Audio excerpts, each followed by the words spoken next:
It's Red Eye Radio. Gary McNamara and Eric Harley talk about everything from politics to social issues and news of the day. Whether you're up late or you're just starting your day, welcome to the show. From the Uniden America Studios, this is Red Eye Radio. We are Red Eye Radio. He's Eric Harley and I'm Gary McNamara. Welcome and good morning.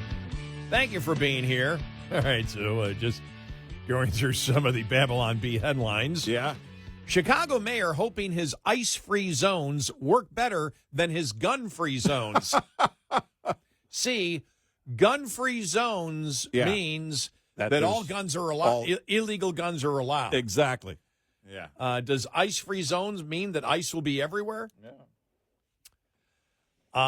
Then this one, parents worried nonviolent video games are turning kids into sissies. Oh, my gosh. That's funny. The three surviving members of Hamas starting to think October 7th wasn't a great idea. Yeah. Yeah. Wow. Mm-hmm. We'll see where that goes. Trump wanted, the hostages released by the end of the week, right? Right. We'll see how long he goes with it. Right. There was a little bit of saying, okay, is he backing off? On foreign policy, I always give Trump the benefit of the doubt because he's earned it. I do, too, because here's what we don't know. First of all, you look at the assassination of Soleimani, and you look at a number of, Iran bombing Iran's nuclear facility. These kind of things were just when you think, he's not going to do anything. Remember what he said about Iran. We'll make a decision over the next couple of weeks, and it was like a day and a half later. But if you're Hamas, you have to know. You have to know in your heart of hearts, this guy could pull anything off. This president's not afraid to take action against us and target us and take us out. Or just let Israel go. Or pull the leash off. I mean, it's the same Israel. difference. I understand what you meant. Yeah, basically. Yeah. But if they do that, obviously, I think there's going to be they have to assume, if you're Hamas, you probably should assume there's going to be a greater hand in it. Not necessarily, clearly not going to be boots on the ground, but we know where Israel gets their weapons. We talked about that in the trade imbalance between Israel and the U.S. Oh, we can fix that trade imbalance right now. Well, it was when they said, okay, it's a $12 billion. Well, that's nothing. That's a couple of truckloads of weapons that Israel will gladly. We'll buy your products. You're willing to sell it to us? How many you got? You get the Democrats on board with this? Right. $12 billion extra in weaponry? Hey, we can make America and Israel great again. Well, we'll give you a damn trade surplus. Exactly. And so if you're Hamas, you really have to look at this. And I think, the taking out of the Houthis, and I was watching some things, some documentary style pieces online the other day about basically what Trump has done, and how he's handling our enemies, and more specifically, the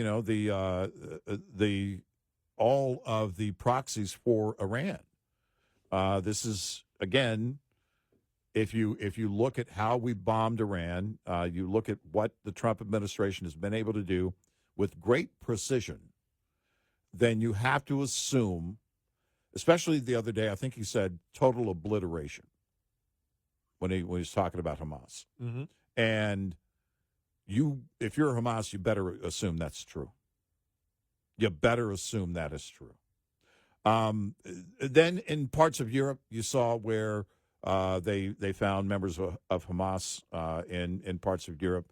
They believed they were ready to pull off some type of attack. You and I talked about that. Look, it's likely they're not going to be, and they aren't centered just in Gaza.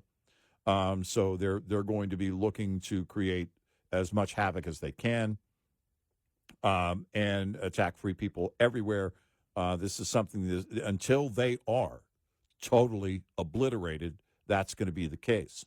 But the question is, again, can the president, can Israel get the hostages back, and then from there what? The hostages, that's the focus right now, and we'll see what happens in the coming days. It'll be interesting to watch. I want to play this audio. This is Eric Trump on with Chris Cuomo because this is one of the topics that still, the left is hitting, that the whole indictment of James Comey is, again, lawfare, and you guys are doing exactly what they were doing to you, so you can't, you can't stand on any, moral high ground at all. That was part of this conversation between Chris Cuomo and Eric Trump. And listen to how this goes, because Eric Trump lays it out. Here we go. You've been on the receiving end of the very same people that I've been on the receiving end of. And so to play coy with me as if this isn't happening in the United States of America just seems ironic and foolish given what you've been through more so than anybody. Hold on a second. What did you just say that you think I'm doing? I'm asking you questions about whether or not, if something is wrong, it is also wrong to do the same thing when you get back in power, which certainly happened the first time the administration came in. You went right after Biden, and I don't mean you weren't part of the administration. I'll get to you in a second in terms of what's going on right now. But if you think I'm playing coy, you don't know me as well as you should. Chris, I'm not playing coy. I know what happened to me, Chris, Eric. I'm saying Chris, that and it was what is horrible what happening happened now looks like what was done to you. That's why I'm asking the question. Did we raid Biden's home? Did we try and bankrupt Biden? Did they come after us? Did we weaponize every AG and DA, against Biden? Did we do that against Hunter Biden, who had a laptop from hell, pictures of cocaine, illicit drug use, prostitution? Did we do that? Did we make up a dirty dossier about Biden? Did they try and destroy Biden's marriage?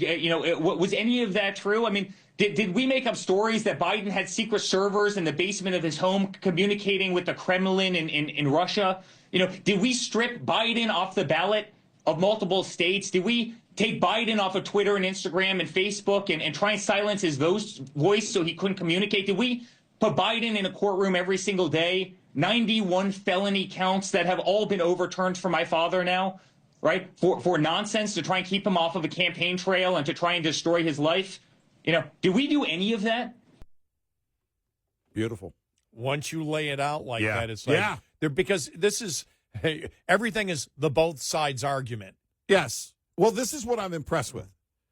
What Eric Trump did right there.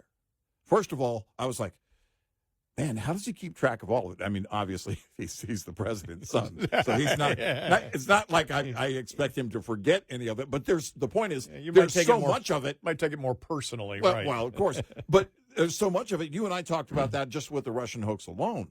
We were going to have, the Russian hoax Comic-Con type of event where we're going to have everybody there that covered the whole thing, so that you could, because it would take days and days and days and panels filled with experts and everybody that covered it in order for, to cover it all. But the point is that he went through, and by the way, that was just part of the list. Oh, I know. That's just a sampling, but the way that he went through succinctly covered all of those things, to shut Cuomo down. And, by the way, Chris, stop with the, you don't know me if you think I'm being coy and, all right, calm down.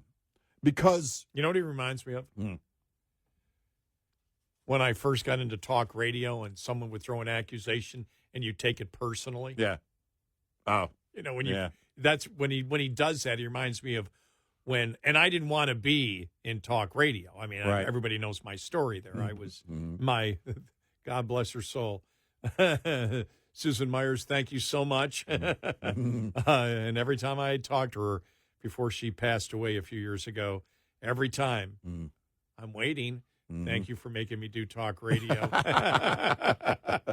Because it was, I know, and I always use that as an example of you don't even know. It doesn't matter how old you are. You have no idea what you might like, and you have no idea of something that, because there's fear.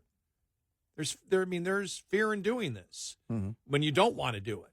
That's probably fear in it if you want to do it, because when you first get into it, it's like, I don't know anything about anything. And I'm sitting in a chair in front of a microphone, and people assume that I'm an expert on something, and I don't even want to be doing this. Yesterday, I was talking about, trying to think in the 80s, what Boy George was doing with opening up for Michael Jackson or something. Right, I don't right. know. I mean, that was I know he'll tumble for you, but I don't know much about him, though.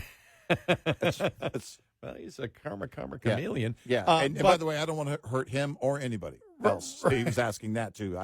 I thought that was an inappropriate question by him. Right. We did not ever want to hurt him. No. He was doing well. We wanted to make him cry, though. Yeah. But well, sometimes I can't But help I mean, that. but it reminded me of the very beginning. That goes back 36 years ago, and it's like, I don't want to be doing this, and it's like, I don't know what I'm doing. And somebody would attack you personally. He's like, "What? No, you don't know who I am. You don't know me. I'm smart, not like everybody says." Right. We didn't react. Fredo. We didn't react like Cuomo or Fredo. Michael, I'm smart, not like everybody says. Right. I mean, but that's what it reminds me of whenever, because he does that. That's a pattern of what he does. I think it's part of his DNA, and it's like, you don't know me. Let me tell you something. Okay, Joe Scarborough, calm down. But it's Scarborough does that too. And then he turns to Mika and goes, "Right, Mika?" But am I right, dear? Am I right? You tell him what you told me to say earlier. But anyway, he goes a little too far with that. You tell them what you told me to say earlier. You can't. I couldn't let that slip by. And that just couldn't be a passing comment. It was what a great comment. But it's, and it is. But Eric Trump, this is what I love in those moments. This is what I love about, especially the second term. That it's, of course, Eric Trump is very unafraid, just like anybody else. And I've said from the beginning, look, if you're Donald Trump, you're probably only trusting those named Trump, and I mean fully and completely. But now a much stronger administration, and we see them whether they're in front of the Senate, Kash Patel, Pam Bondi yesterday, and handing it right back to the Democrats. Or right there with Eric Trump and Chris Cuomo, they're very unafraid, and this is exactly what the truth looks like. This is what the truth, when the truth is exposed, looks like. It's ugly to the Democrats. This is why they've become so angry and at times violent, because they must defeat the truth. The one part that she was weak on, Pam Bondi, yesterday, since you brought her up, the one point, because she was extremely strong and so much of it that we played earlier, but you and I agreed on this. We talked about this off the air, was when she was hit, I think it was, she was hit with Senator Whitehouse. Yeah. Asking her what happened to the $50,000 that Tom Homan. Homan, I almost said Bowman. Homan got from, that was my hesitation. I wanted to put a B there instead of an H. I don't know why. A Homan do with the $50,000, the FBI agents. Yeah. And she just read the thing. It was investigated. They found nothing there. He goes, that wasn't the question. Right. What happened to the $50,000? She just looked at him. Right. She just was completely silent. It's like, well, does he have it? Was it transferred? What was it? You got to be able to answer that question, because with Democrats, if anything isn't answered, that's the opening to accuse you of doing something. Well, that's it. When they have a legitimate question which is rare, that you haven't answered and you're right there and you can't answer it, that's not, you can't do that. You can't be in a situation like that. Look, you and I believe if there was something on Holman, if there was something to that whole thing, we would have known it by now. Yeah. Long before now. Right. And Democrats know what happened. Right. And so why is this question right being, why is this question not, being able to be answered? Right. Well, very basic. Because if it wasn't, if you found out later it was the FBI, I'd give it back. Even if I thought legitimately it was a legitimate transaction and they gave you the money and then said, okay, there's nothing there we can charge them. Oh, sorry, we lost $50,000 in taxpayer dollars. Yeah, right. I'd give it back. But none of it doesn't make sense if you can't answer that question. Exactly. You got to be prepared. And the last thing you want is a cloud over Holman. Right. Right. Because the American public agrees with what he's doing. Yep. You can't listen to him and not agree with it. Right. 866-90 Red-Eye. Brought to you by FPPF, Fuel Power Max. Independents with carrier authority should be mindful that negotiation strength varies as the week progresses. Typically, the highest rates across major segments are paid for loads negotiated on Sundays, and the highest volume of loads for all segments is seen on Mondays. Also, the weekday that tends to be the best for flatbed negotiations, yielding the best rates. Owner-operators tend to have less negotiation strength on Tuesday, which shows the lowest weekday spread between brokers' offered rates and actual paid rates. Broker offers tend to rise by Wednesday as the end of the week is in sight. This day also seems optimal for the 3 o'clock hustle, so-called for its reliance on that afternoon time of day, when brokers are getting nervous, to improve negotiation strength. Stay mindful of this system to maximize your revenue. Owner-Operator Business 101 is provided by Overdrive's Partners in Business program. Go to overdriveonline.com to the Partners in Business section of the website for more details on this and many other topics. Brought to you by Shell Rotella, with advanced synthetic technology is designed to help keep your rig running with more mileage and less maintenance. Lines open for your calls. 866-90 Red-Eye on Red-Eye Radio.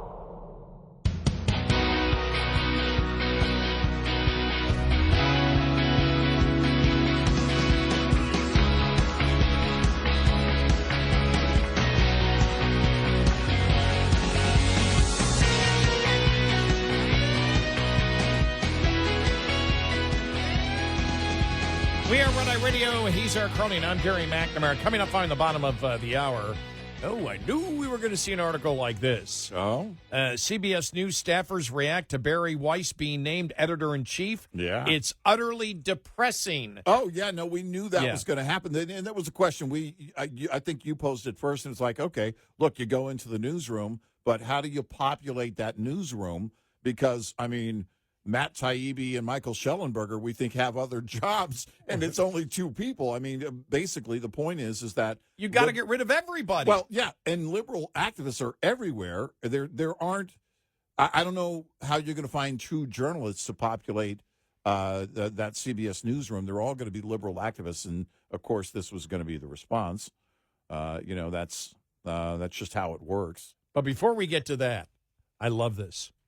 From the website Study Finds, where these are Study Find. They analyze different studies. Okay. This is great. Political bumper stickers are making traffic more dangerous. Oh, I wonder what they say. Make America great again? In a nutshell, political stickers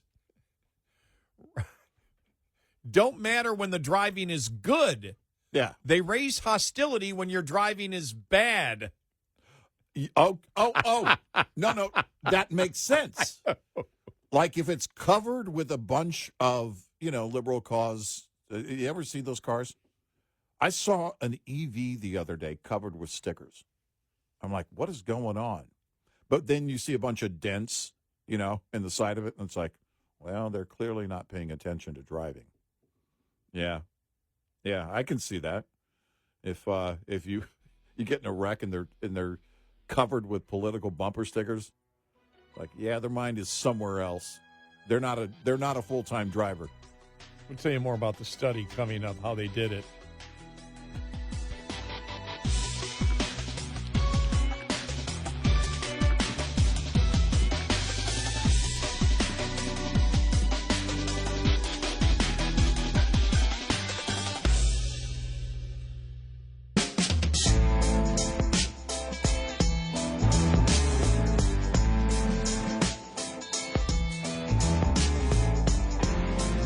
You're listening to Red Eye Radio from the Uniden America Studios.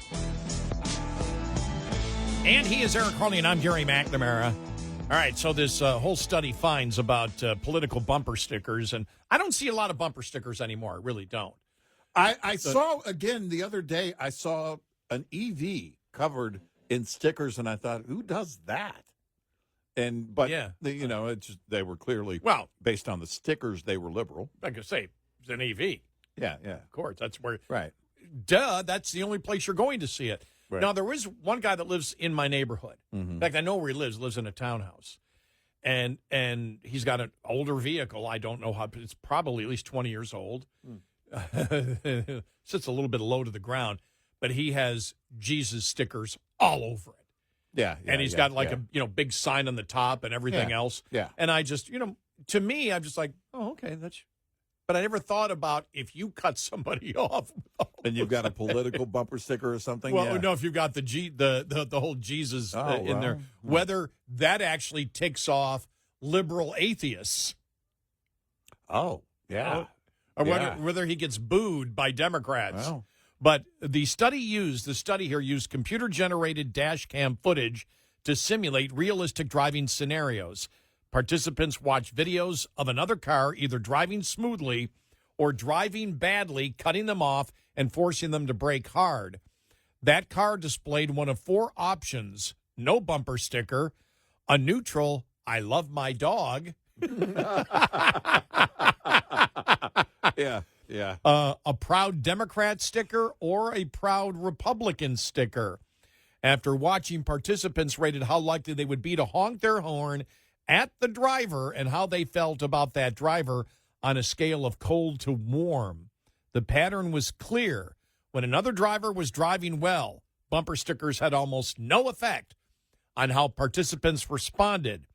But when that same driver was driving badly and opposing parties' bumper stickers made things worse, statistical analysis showed the drivers who saw a bad driver with an out party sticker were significantly more likely to say they would honk their horn and gave substantially colder ratings on the feeling thermometer. Oh, my God. All right. The feeling thermometer. All right. All right. We've got to put that. We have to keep that in our minds. Yeah. We have to use that. I don't know how we're going to use that, but let's all remember this. And if we don't use it, one of our great listeners, remind us, you guys never used feeling thermometer in another sentence. Yeah.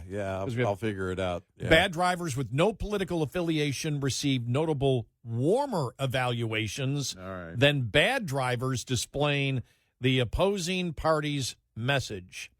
Bumper stickers from someone's own party did not reliably soften reactions to bad driving.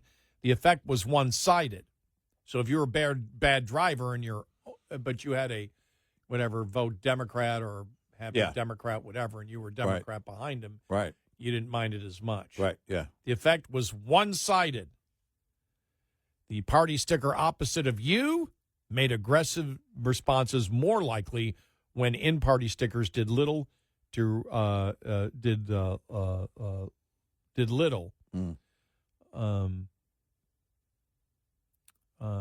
reduce. There was no really hostility. Is the point they're trying to make? So, all right. Okay. There you go. So I just thought we would throw that one out there. That's sort of a duh, though.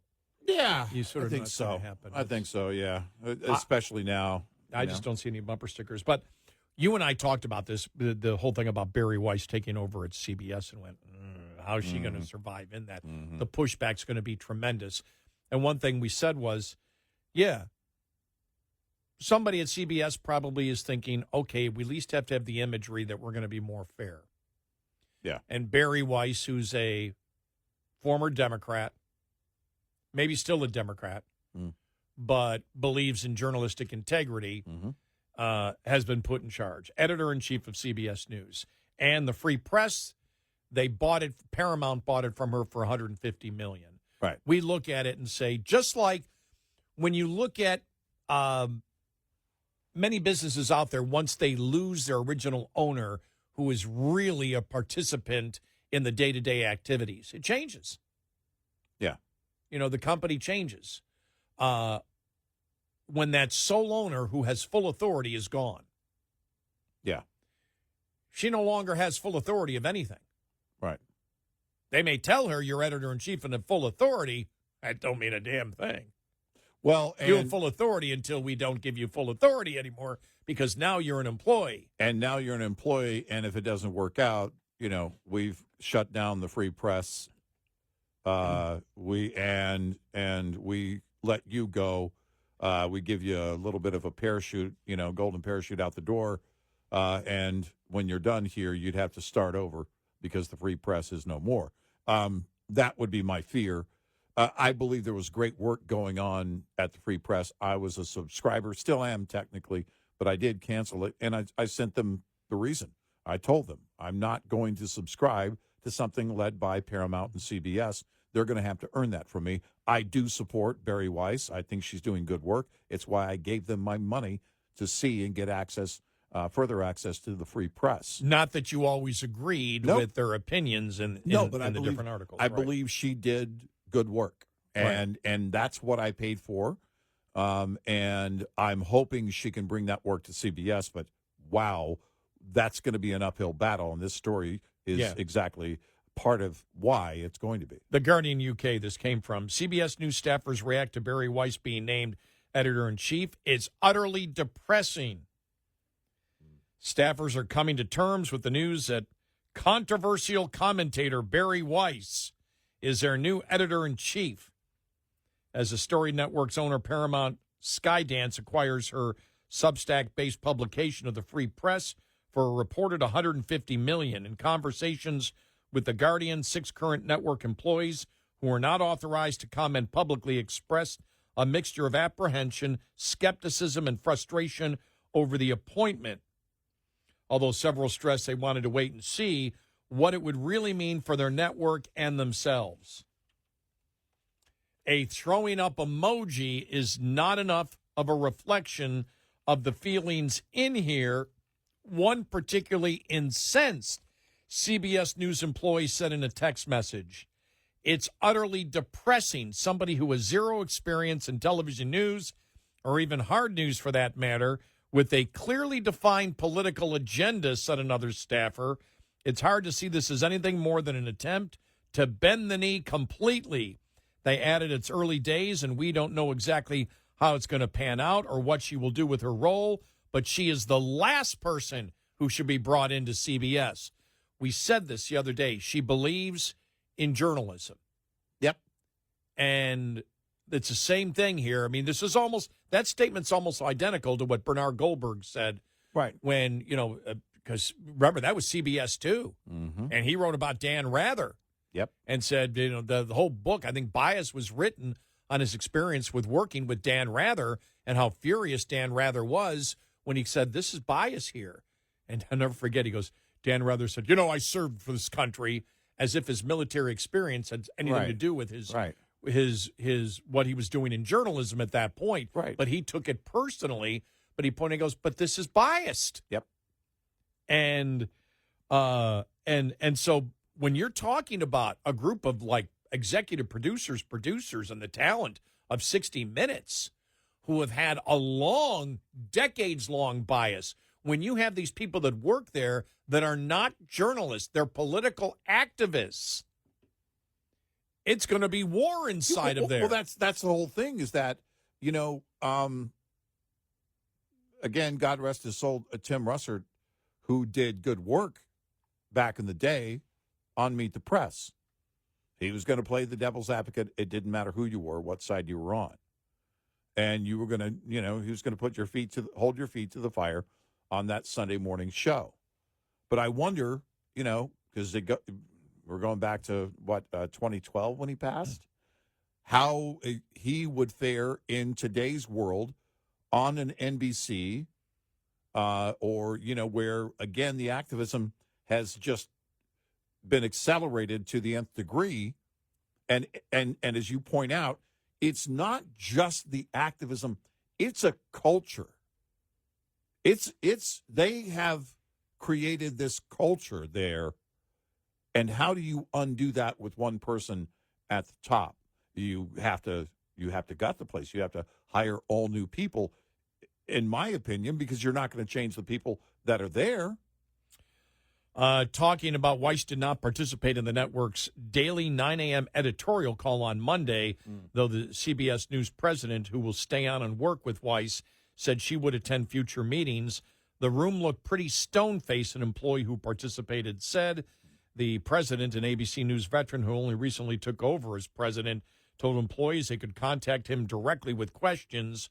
Weiss, who has carved out a reputation as a provocative opinion writer and media operator, has no experience working in broadcast television. David Ellison, the CEO of Paramount and son of billionaire tech mogul Larry Ellison, said her appointment was designed to help make CBS News the most trusted name in news. Weiss brings a passion for reaching broad audiences through rigorous fact-based reporting and a relentless commitment to amplifying voices from all corners of the spectrum.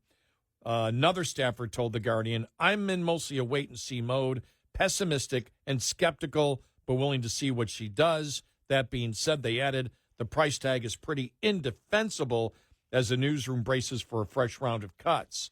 The news network's rank and file has been grappling with sustained uncertainty at the top for more than a year. Newsroom leaders have come and gone, and the network's company Paramount recently faced criticism for paying the $16 million to settle a lawsuit filed by Trump, who had claimed pre-election interview with Democratic candidate for president Kamala Harris was falsely edited. So there you go. There's going to be explosions going on inside. Like I said, just take the 60 Minutes staff. How are the 60 Minutes staff going to respond to Barry Weiss when she says that was a biased article? Right. I don't care if you're biased in your opinion, but the Right. news story was biased. Right. The way you shaped it and presented it, it was biased. biased. It had agenda as the underlying theme. I mean, which is exactly because that's the thing. I don't expect anything else when I tune in to a 60 Minutes story, because now you can see them on YouTube. You know, they'll post individual stories and you can look at it and go, oh, except for entertainment related stuff, you know, which is okay, fine.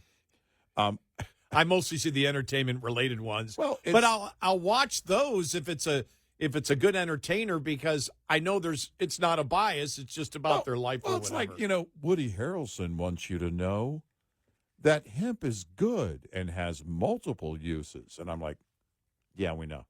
We know. I already know that. But I watch it anyway. I watched it anyway. Because you never know what Woody's going to say. I like Woody Harrelson. He's So do okay I. with me.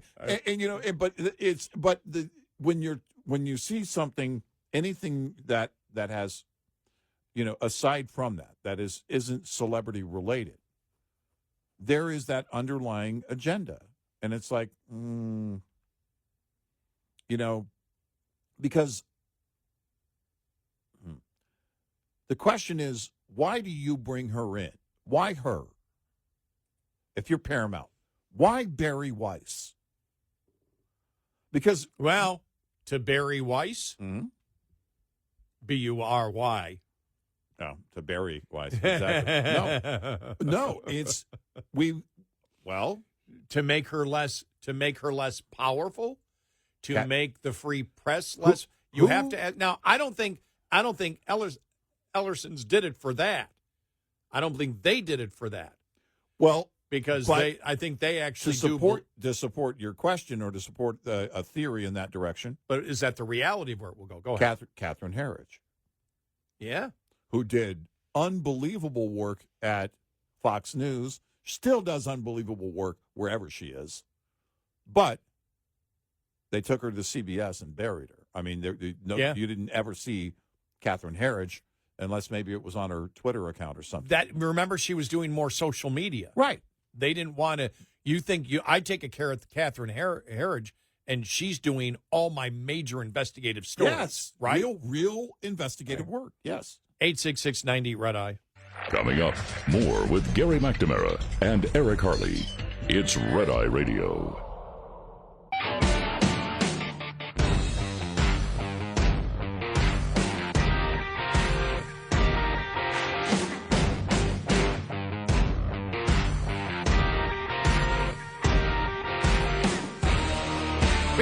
Radio. He's Eric Harley, and I'm Gary McNamara. You and I were just talking about off the air during the break there about Fannie Mae. The Fannie Mae survey data reveals that 70% of Americans believe the economy is headed in the wrong direction. That's a September reading. Even a higher percentage, 73%, said it's a bad time to buy a house.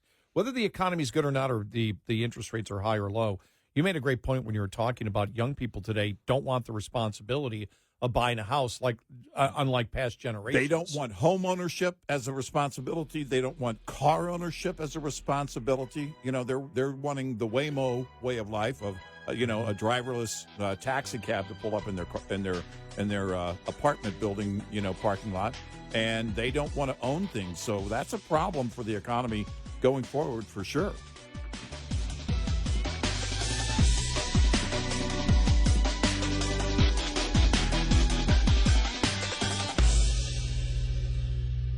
This is Red Eye Radio on Westwood One.